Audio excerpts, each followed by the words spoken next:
안녕하세요. 네, 반갑습니다. 네, 저 발로로봇 랩의 저 현청천이라고 합니다. 오늘 말씀드릴 주제는 굉장히 긴데요.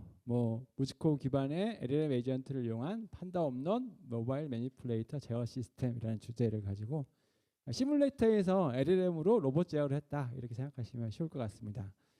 같이 연구해 주신 분은 나오용님, 박혜나님, 최경수님 그리고 저 발표 현청천 이렇게 진행을 준비를 했습니다. 네.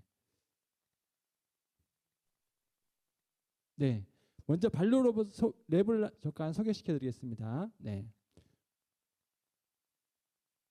네. 랩은 2023년부터 이제 시작을 했고요.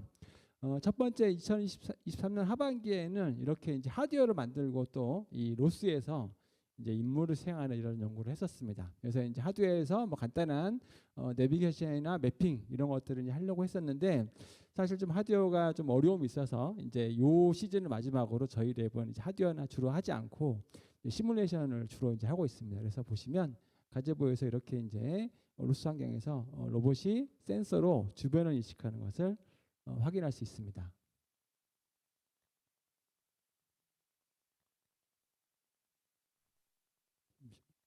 네, 잠시만요. 네, 제가 네, 네. 다음은 시즌 2이고요. 2024년 상반기에 이제 했습니다. 그래서 이제 이 가제보가 좀 문제가 있어서 저희가 요걸 이제 시뮬레이터를 이 유니티로 바꾸고 이제 로스랑 연동을 했습니다. 그래서 역시 이제 매핑, 내비게이션 이런 것들을 진행해서 여러 가지 이제 어떤 기반 기술들을 확보하는 그런 과정이었습니다. 다음은 시즌 3이고요. 2024년 하반기에 했습니다. 그리고 이때는 시뮬레이터를 다시 또 바꿨습니다. 이제 코펠리아 심이라는 시뮬레이터를 바꾸고 이제 드디어 이제 여기 저희가 픽앤플레이스를 이제 붙이기 시작했습니다. 그래서 이제 매핑을 하고 그래서 어떤 물체가 있는 방으로 로봇이 이동을 하고 거기서 물건을 집어들어서 이제 다음 위치로 내가 원하는 곳에 그러니까 안방에서 뭐 가져다가 건너방으로 가져다 줘 이렇게 하면은 그런 임무를 수행할 수 있는 그런 이제 것들을 했고 이때는 규칙 기반으로 했습니다. 이걸 다 이제 코딩으로 완성을 했었습니다. 다음은 시즌 4이고요. 이제 올해 지금 1년째 하고 있습니다. 이제 이번에는 딥러닝으로 이제 딥러닝 기반으로 임무를 수행하기 위해서 연구를 했습니다. 그래서 이제 규칙 기반에서 딥러닝 기반으로 넘어가는 그러한 과정에 있고 시뮬레이터를 이제 무즈코로 바꾸고 했습니다. 그리고 이제 플래닝, 내비게이션, 픽앤플레이스 등을 확인할 수 있고 오늘 말씀드릴 주제가 이 내용입니다. 그리고 이제 여기 관련된 내용은 여기 GitHub에 다 공유가 되어 있습니다. 네, 이제 본 주제로 넘어가 보도록 하겠습니다. 네, 먼저 프로젝트 배경을 말씀드리겠습니다. 시즌 3에서 했던 기존 제어는 이제 규칙 기반으로 했었는데요. 하고 나니까 생각보다 이제 할 수 있는 게 없더라고요. 뭐냐면 되긴 되는데 뭔가를 문제를 해결하기엔 부족하다는 생각을 했습니다. 그래서 이제 뭔가 지능형 로봇이 필요하다. 그래서 이제 특히 이제 이런 주방과 같은 비정형 환경에서 자율적으로 판단하고 대처하는 능력이 필요하다는 생각을 했습니다. 그래서 이제 딥러닝을 도입하기 시작했고요. 그래서 저희의 목표는 시뮬레이터는 이제 무츠코 기반으로 가상 환경을 구축하는 것이고 인텔리전스는 LLM 에이전트 기반으로 에이전트가 제어 코드를 생성하는 이제 이런 역할을 맡겼습니다. 그리고 이제 이 생성된 코드를 샌드박스 환경에서 그러니까 좀 더 안정되게 어떤 해킹이나 이런 문제 없이 안정된 환경에서 실행하도록 했고 그 다음에 이런 연결들은 다 REST API 기반으로 시스템을 통합했습니다. 시스템 아키텍처를 보시면요. 처음에 사용자 이제 인터페이스가 있고요. GUI를 통해서 사용자가 뭐 어떤 음성이나 텍스트로 명령을 내리면 그게 LLM 에이전트에게 전달이 됩니다. 그러면 이 에이전트는 거기에 이 임무를 수행하기 위해서 어떤 적당한 코드를 생성합니다. 그럼 그 코드는 다시 서비스 앤 익스큐션 레이어로 전달이 됩니다. 그럼 여기서 이 샌드박스 안에서 어떤 제한된 환경 내에서 코드가 실행됩니다. 그러면 그 실행된 코드는 어디에 있냐면 여기 컨트롤 앤 플래닝 레이어에 있습니다. 거기에는 다양한 알고리즘들이 정의가 되어 있습니다. 그래서 그 알고리즘들의 코드가 실행되면 실제로 그 동작은 여기 피지컬 시뮬레이션 레이어에서 부츠코 환경에서 실행이 되도록 그렇게 되어 있습니다. 네, 그럼 먼저 아래쪽부터 말씀을 드릴 건데요. 먼저 피지컬 시뮬레이션 레이어부터 보겠습니다. 저희는 여기 사실은 이제 좀 이 환경 맞추는 게 굉장히 어려운데 좋은 솔루션을 찾았습니다. 로보카사라는 곳에서 이미 잘 만들어놨다고 그래요. 그래서 이제 그걸 가져다가 저희가 이제 포팅을 했습니다. 그 이제 대신에 로보카사를 직접 쓴 건 아니고 로보카사에 있는 SDK를 다 걷어내고 굉장히 좀 무거워서 저희가 필요한 기능마다 뽑아서 쓰도록 이 무즈코 위에서 바로 이 환경을 구축을 했습니다. 그리고 이제 필요한 이런 이제 루프를 직접 구현했습니다. 그리고 로봇은 이제 이 판다, 로봇 팔은 판다를 썼고요. 그다음에 이제 아래쪽에 모바일 쪽은 옴논 두 가지 로봇을 결합한 이런 로봇을 사용했습니다. 그래서 이제 이렇게 시뮬레이션을 띄우면은 이런 환경이 뜹니다. 그래서 이제 이런 주방이 뜨고요. 거기에 로봇이 있는 여기 바깥에 이제 무즈코이고요. 그렇습니다. 그리고 여기에 사용된 에셋들은 다 여기 지금 구글 드라이브인데요. 여기에서 링크 다운로드를 받으시면은 이 에셋을 그리고 아까 소스 코드랑 활용을 하시면 받아보실 수 있습니다. 네, 다음은 이제 컨트롤 앤 플래닝 레이어 여러 가지 이제 이런 A-스타 알고리즘이나 인버스 키네마틱스 등 로봇 제어에 필요한 어떤 이제 코드들이 구현되어 있는 곳입니다. 첫 번째 저희는 제어를 이제 두 가지로 볼 수 있는데요. 첫 번째는 아래쪽에 있는 이동을 담당하는 모바일 레이어 그리고 두 번째는 실제 로봇팔 매니플레이터 레이어 두 가지 제어로 나누었습니다. 그래서 이 모바일 레이어는 삼축 X, Y 그리고 세타 회전 이렇게 세 가지 제어가 가능합니다. 제어는 PID 제어를 썼고요. 그래서 허용 오차는 이렇게 포지션은 10cm 그리고 이제 여기 벨로시티는 0.5cm/s 정도의 허용 오차를 뒀습니다. 보시는 바와 같이 이렇게 다양한 명령에 의해서 잘 움직이는 것을 확인할 수 있습니다. 다음은 이제 실제 로봇 환경은 이렇게 이제 장애물이 있는 환경이 되기 때문에 여기서 이제 경로를 계획하고 이동을 해야 됩니다. 그래서 가장 쉬운 방법으로 저희는 이 주방 환경을 이렇게 그리드 맵으로 구성을 했습니다.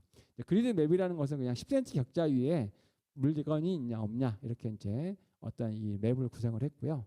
그 다음에 이제 로봇의 이 폭이 있기 때문에 약 35cm 정도의 마진을 두도록 했습니다. 그리고 나서 경로 계획은 A-스타 알고리즘으로 여기서 이쪽까지 가는 경로를 A-스타 알고리즘으로 만들도록 했습니다. 이때 이제 A-스타 알고리즘이 만드는 경로가 예쁘지가 않아서 그 경로를 조금 더 이렇게 직선화를 한다든지 뭐 불필요한 이제 회전을 제거한다든지 또는 좀 더 곡선 주행으로 스무딩 기법을 적용을 해서 이렇게 예쁘게 이제 회전하도록 그렇게 만들었습니다.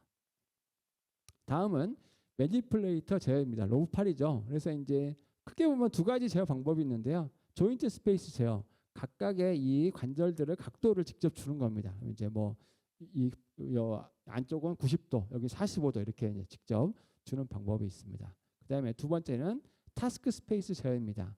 위의 목적은 요 엔드 이펙터 위치를 조정하는 게 목적이기 때문에 엔드 이펙터를 내가 어떤 위치에 갖다 놓기 위해서는 요 조인트를 어떻게 맞춰야 되는지 이게 필요한데요. 요걸 이제 인버스 키네마틱스라고 합니다. 그래서 인버스 키네마틱스를 이용해서 지금 보시면 조인트를 10cm씩 앞으로 보내고 있는데요. 엔드 이펙터를 그럼 거기에 맞게끔 조인트들이 잘 조정되는 것을 확인할 수 있습니다. 역시 이제 허용 오차는 뭐 0.1 라디안, 벨로시티는 0.1 라디안 퍼 세크 이렇게 줬습니다. 이제 이걸 이용하면 픽 앤 플레이스가 가능합니다. 그래서 이제 여기 왼쪽은 픽이고 오른쪽은 플레이스인데요. 픽은 처음에 이제 그리퍼를 벌리는 이제 레지 상태가 있습니다. 그리고 이제 요 물체로 접근하는 어프로치, 그리고 실제 물체까지 내려가는 디센트, 그리고 그다음에 물체를 잡는 그랩 있는데 이제 그랩은 약간 이제 딜레이가 있어서 이제 좀 안정적으로 잡기 위해서 1.5 세크 정도의 딜레이를 줬습니다. 그리고 나서 이제 들어 올리고 다시 올레이츠로 돌아가는 이런 과정을 하도록 했습니다. 그리고 플레이스는 마찬가지로 물체 위로 접근을 하고 놓는 위치로 접근하고 그리고 놓고 다시 올라와서 올레이츠로 오는 이런 과정으로 만들었습니다.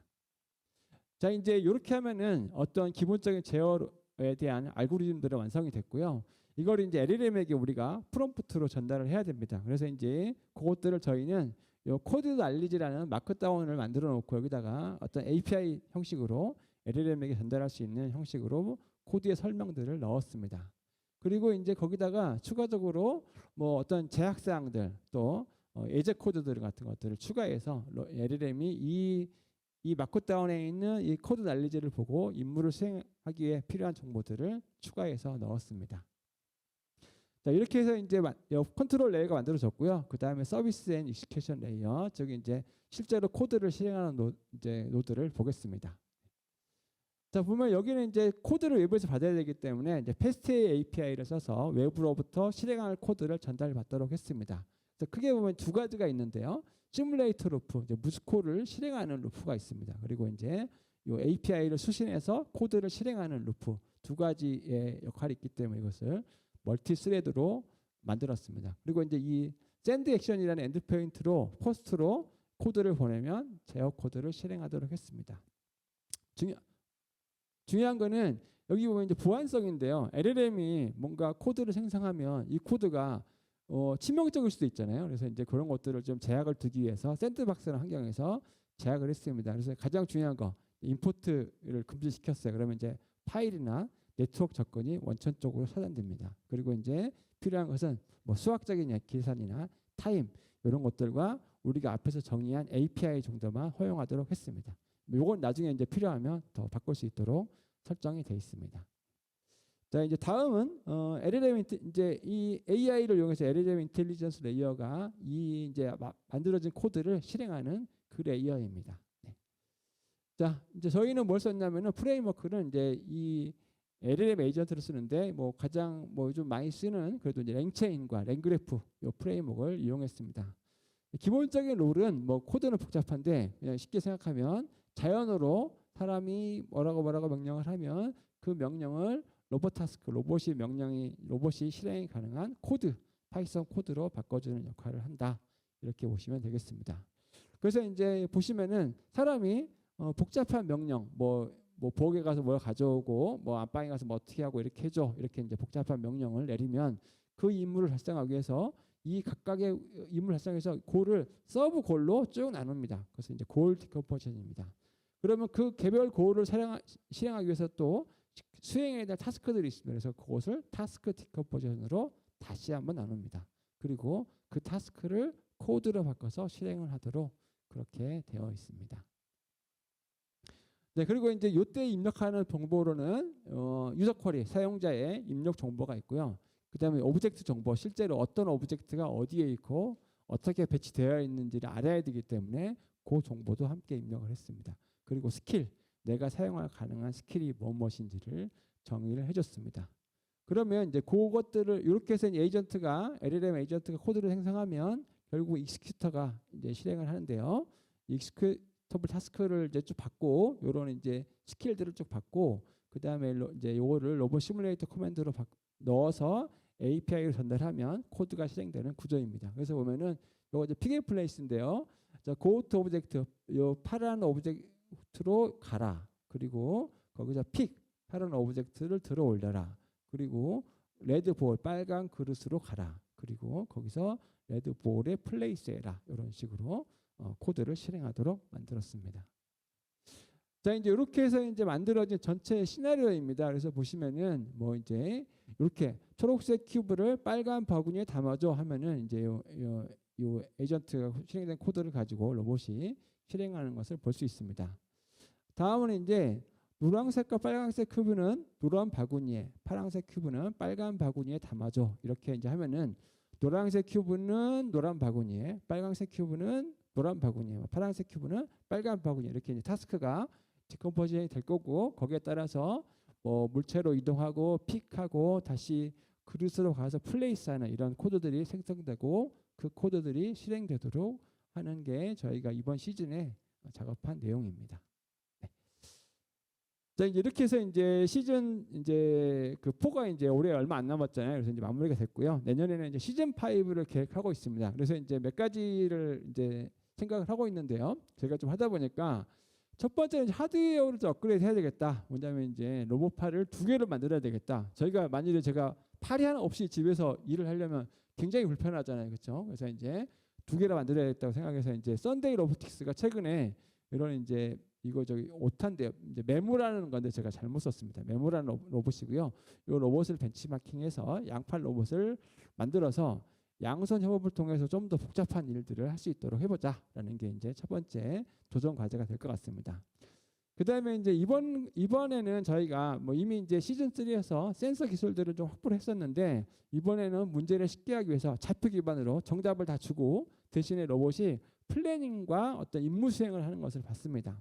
그런데 이제 다시 이제 좀 문제를 다시 어렵게 만들기 위해서 이제 카메라 또 라이다 등을 이용해서 이제 스스로 상황을 인식하고 내가 관측된 환경 내에서 임무를 수행하도록 하는 이런 이제 것들을 다음 시즌에는 이제 2026년에는 해볼 겁니다. 그리고 이제 저희가 이제 계속 이제 시뮬레이션 위주로 하고 있는데 그래서 이제 올해 또 하나의 목표는 심투리얼 이제 여러 가지 중에서 이제 비교적 좀 안정적으로 진행된 타스크들은 실제로 리얼 환경에서 적용을 해보고 그래서 이제 그 중에서도 지금 목표는 주행 알고리즘인데 요거는 이제 상황에 따라서 좀 바뀔 수도 있을 것 같습니다.